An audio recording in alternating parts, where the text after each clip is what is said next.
When most people think of underground bunkers, reinforced concrete and steel come to mind first.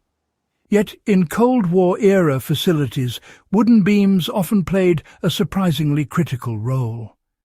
These beams supported ceilings, reinforced doors, and framed essential passageways. The problem was clear wood, in damp, subterranean environments, is notoriously vulnerable to rot, mold, and insect damage. Yet engineers consistently found ways to ensure wooden supports lasted for decades without compromising structure integrity. The secret wasn't in some newfangled material, but in a clever cross-application of ancient wood preservation knowledge adapted to modern engineering demands. Understanding these methods offers not just historical insight, but practical techniques that can be applied to modern underground construction, root cellars, and off-grid shelters. The story begins with lessons drawn from ancient timber construction. Long before the Cold War, civilizations had mastered ways to protect wood from moisture and decay. Archaeological sites show timber buried in waterlogged conditions that remained intact for centuries.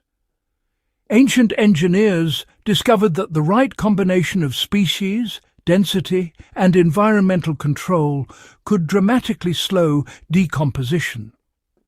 Cold War engineers studied these principles and realized that the same ideas could be applied to underground bunkers. Oak, larch, and Douglas fir, woods with naturally high tannin content, were preferred because tannins inhibit microbial activity. In practice, selecting a dense, slow-growing wood species became the first line of defense. For modern applications, choosing naturally rot-resistant species for underground timber framing reduces maintenance and extends service life without relying on chemical treatments. Even the toughest timber cannot survive when it's exposed to constant water saturation or fluctuating humidity. Cold War engineers employed multiple moisture control strategies to protect wood. Vapor barriers, drainage layers, and capillary breaks ensured that water never directly contacted the beams. In some underground bunkers, wooden supports were suspended above gravel beds or enclosed within ventilated cavities to prevent prolonged exposure to damp soil. The principle is simple. Control the environment surrounding the wood, and the lifespan multiplies. Today, if you're constructing a subterranean root cellar or storm shelter, applying the same logic, keeping wood off direct soil contact, allowing airflow, and combining with modern waterproof membranes, can protect structural timber for decades. While the ancients relied on natural oils, resins and tannins to preserve wood, Cold War engineers combined these ideas with modern chemistry. Beams were sometimes pressure-treated with creosote, borates or other preservatives which penetrated deep into the wood to inhibit fungi and insects. In facilities where chemical treatments were undesirable, engineers leaned on alternative methods, oil-soaking charred surfaces, or impregnation with protective resins.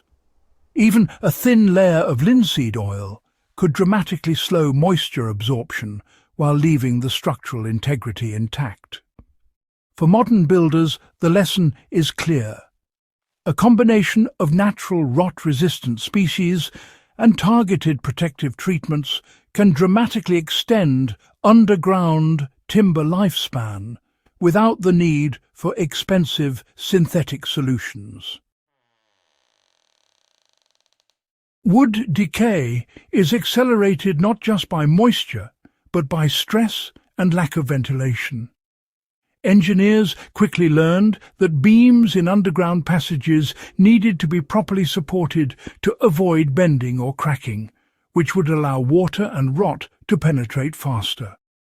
In bunkers, beams were spaced carefully, often with intermediate supports, to distribute load evenly.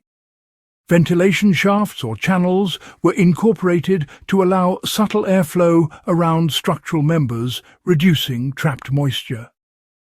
In modern applications, this principle translates to thoughtful structural planning. Ensure timber is adequately supported and positioned where air can circulate, reducing the likelihood of rot and, prolonging functional life.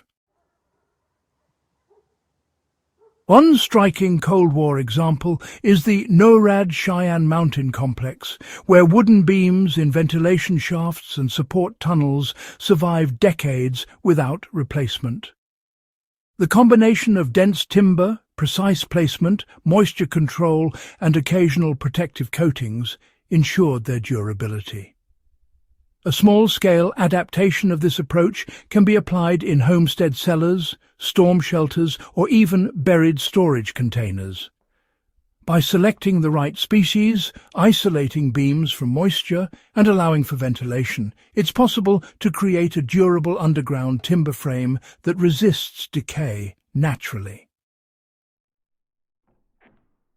Whether you're a history enthusiast, off-grid builder, or someone planning an underground shelter, the Cold War lessons are practical. Start by choosing rot-resistant timber control the surrounding environment. With membranes and drainage, apply natural or chemical preservatives if necessary, and maintain airflow and load support. The result is a structure where wooden beams, often the most overlooked component, remain functional for decades, even in challenging subterranean conditions. The combination of ancient knowledge and modern engineering creates a simple yet highly effective strategy for timber longevity. If this dive into Cold War ingenuity and ancient wood preservation inspired you, make sure to subscribe to Relic Logic and share this video with fellow history buffs and survival enthusiasts.